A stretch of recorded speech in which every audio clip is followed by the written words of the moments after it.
देखिए, जब ये मामला जब आया तो विजय सिन्हा जी ने इसको काफ़ी इस मामले को दूर किया और बहुत काफ़ी आगे तक बात गई। मेरा ये मानना है कि अगर मनीष कश्यप के पक्ष में कोई अगर है या कोई बोल रहा है तो वो बिहार का विरोधी है। चिराग पासवान तो वहाँ तक पहुँच गए, वहाँ पे पहुँच गए और उन्होंने वहाँ प्रेस कॉन्फ्रेंस किया और पता नहीं किन लोगों से वहाँ मुलाकात भी की जो कह रहे थे कि ऐसा वाक़यात हुआ, जबकि ऐसा कुछ नहीं है। कि सिर्फ मनीष कश्यप पे कार्रवाई क्यों, जितने भी लोग इसमें शामिल थे जिन्होंने इस मामले को तूल दिया उन पे भी इक्वली कार्रवाई होनी चाहिए। नमस्कार, आप देख रहे हैं देशवा न्यूज और मैं हूं आपके साथ दक्षा प्रिया।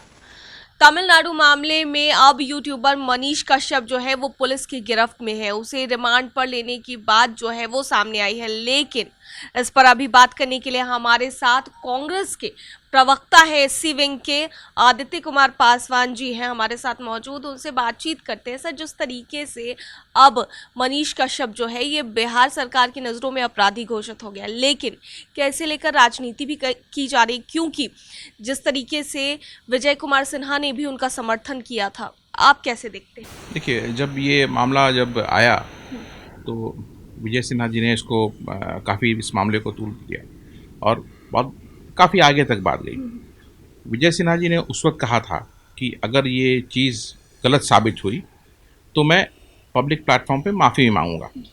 पहला चीज़ ये है कि क्या उन्होंने माफ़ी मांगा, क्योंकि ये अब साबित हो गया कि ये गलत तरीके से गलत बनाया हुआ चीज़ था। भ्रम फैलाने के लिए प्रदेश की अस्मिता के साथ खिलवाड़ किया गया, देश की अखंडता के साथ खिलवाड़ किया गया। इसलिए क्योंकि देखिए, जब ये मामला आगे बढ़ता, हमारे बहुत सारे भाई बहन जो साउथ के हैं, बिहार में रहते हैं, अगर उसके रिएक्शन में जो ये न्यूज़ ये लोग चला रहे थे कि बिहारी भाइयों को, मज़दूरों को वहाँ पे मारा पीटा जा रहा है, उसके रिएक्शन में अगर यहाँ पे किसी साउथ इंडियन के साथ ऐसा व्यवहार होता तो फिर उसका रिएक्शन वहाँ पे होता, या फिर दूसरे स्टेट्स में जहाँ पूरे देश में हमारे बिहारी भाई लोग काम कर रहे हैं उसका रिएक्शन होता।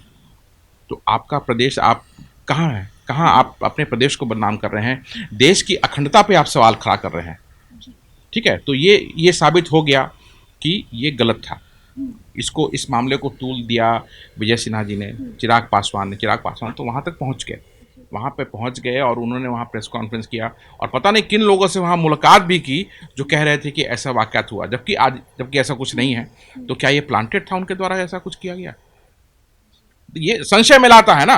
तो सिर्फ मैं तो ये कहूँगा कि सिर्फ मनीष कश्यप पे कार्रवाई क्यों, जितने भी लोग इसमें शामिल थे जिन्होंने इस मामले को तूल दिया उन पे भी इक्वली कार्रवाई होनी चाहिए। प्रश्न उनसे करना चाहिए सरकार को, क्योंकि राज्य के मुखिया, बिहार के मुखिया माननीय मुख्यमंत्री जी ने आधिकारिक तौर पे कहा कि ऐसी कोई बात नहीं है। उन्होंने ट्वीट भी किया। माननीय उप मुख्यमंत्री जी ने विधानसभा में भी इसका प्रश्न का उत्तर दिया कि ऐसी कोई बात नहीं है, सरकार से, वहाँ पर तमिलनाडु सरकार से बात होगी।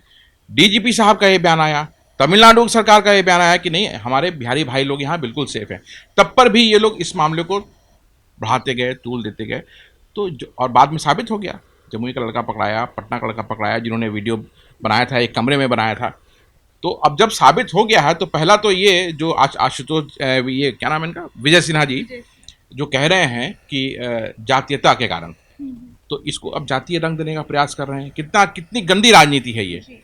बिहार सरकार कभी ये नहीं करती है कि अपराधी की नजर से को देख रही है। वो एक अपराधी को पकड़ा, उसने उसकी जात को देख के नहीं पकड़ा गया है। कानून अपना काम कर रहा है, कानून काम करेगा। पहला तो मेरा प्रश्न विजय सिन्हा जी से है कि क्या आपने जो कहा था कि आप माफ़ी मांगेंगे, क्या ये साबित होने के बाद माफ़ी मांगा गया? चिराग पासवान जिन्होंने इस मामले को तूल दिया, साबित हो गया कि ये गलत है, क्या चिराग पासवान जी कहेंगे कि हाँ मुझसे गलती हुई?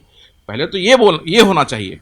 और आज ये शायद बिहार बंद करने का भी कोई आशुतोष कोई है। जी, बिहार बंद करने का भी आह्वान किया जा रहा है। तो मतलब क्या है, ये बिहार बंद हो जाएगा इनके कहने पे? इनके कहने पे बिहार बंद हो जाएगा? कोई पॉइंट नहीं है। लोग समय अपना बर्बाद नहीं करें इन लोगों के पीछे, व्यर्थ में परेशान नहीं हो बिहार बंद के नाम पे। अच्छा, कहा ये भी जा रहा है कि जिस तरीके से तेजस्वी यादव को चैलेंज किया गया था मनीष कश्यप द्वारा, वो एक वीडियो में आकर के लाइव मनीष कश्यप जो है वो बोल रहे थे, तेजस्वी यादव को चैलेंज किया गया था और इसको लेकर ही इतनी बड़ी कार्रवाई जो है ये मनीष कश्यप पे की जा रही है। ये बातें निकल कर सामने नहीं, ये बिल्कुल गलत बात है। ऐसा कुछ भी नहीं है। जो उन्होंने काम किया जो उन्होंने अपने राज्य को बदनाम करने का काम किया, इसलिए उन पर कानूनी कार्रवाई की जा रही है। और कानूनी कार्रवाई रुकेगी नहीं, वो साबित उनको करना होगा कि उन्होंने नहीं किया। अगर उन्होंने गलती किया है तो सजा उसको मिलनी चाहिए, क्योंकि यहाँ पे बिहारी अस्मिता की बात है। जी, लेकिन अभी भी कुछ लोग समर्थन में आ रहे हैं, कह रहे हैं कि नहीं करना चाहिए, इतनी बड़ी कार्रवाई उन पर नहीं करनी चाहिए, और आज तो बिहार बंद का भी आह्वान कर दिया गया है। देखिए, ये तो सिस्टम है, विरोध पक्ष ये चलता रहता है। तो जो जिनको उनके पक्ष में बोलना है बोलते रहे वो। मेरा ये मानना है कि अगर मनीष कश्यप के पक्ष में कोई अगर है या कोई बोल रहा है तो वो बिहार का विरोधी है, क्योंकि मनीष कश्यप ने जो काम किया, हमारे बिहार को बदनाम करने का उसने काम किया जी। हमारे बिहार की अस्मिता पे उसने प्रश्न चिन्ह लगाया। तो अगर कोई भी उनके लिए पक्ष लेता है उनकी, तो वो बिहार का विरोधी है।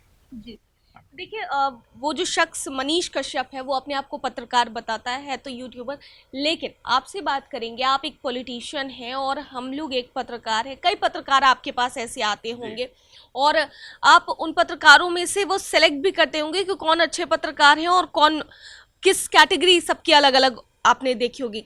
आपके हिसाब से पत्रकारिता के एथिक्स की अगर बात की जाए तो पत्रकारिता का एथिक्स क्या कहता है? देखिए, क्योंकि आप भी डेली जी बिल्कुल सही बात है।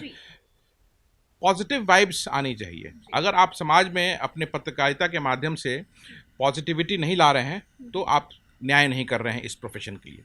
तो आपको समाज की बातों को उठाना है, लेकिन एक पॉजिटिव तरीके से। अगर किसी भी चीज़ को के लिए गलती निकालना है तो 100 गलतियां निकाल सकते हैं, लेकिन उसमें कुछ पॉजिटिव पॉइंट्स भी होती हैं। तो आप वहीं पे आपका रोल आता है कि आप उस चीज़ को पॉजिटिवली दिखाएं, उजागर करें और उसके सोल्यूशन की तरफ जाएं, ना कि उसको दुष्प्रचारित करें। तो वो वहीं पे आपका रोल आएगा कि फिर आप कैसे पॉजिटिविटी अपने पत्रकारिता के माध्यम से समाज में लाते हैं। बहुत बहुत शुक्रिया। तो ये थे हमारे साथ कांग्रेस के प्रवक्ता आदित्य पासवान, जिनसे हमने बातचीत की तमिलनाडु मामले पर, और इनका क्या कुछ कहना था वो आपने सुना। देशवा न्यूज़ में फिलहाल के लिए इतना ही। बने रहिए हमारे साथ देश और दुनिया की तमाम खबरों के लिए। धन्यवाद। सिर्फ खबर दिखाना देशवा न्यूज का मकसद नहीं, देशवा न्यूज की कोशिश है कि समाज की सूरत बदलनी चाहिए। देशवा न्यूज पर वीडियो देखने के लिए लाइक करें, सब्सक्राइब करें, साथ ही बेल आइकन दबाना न भूलें।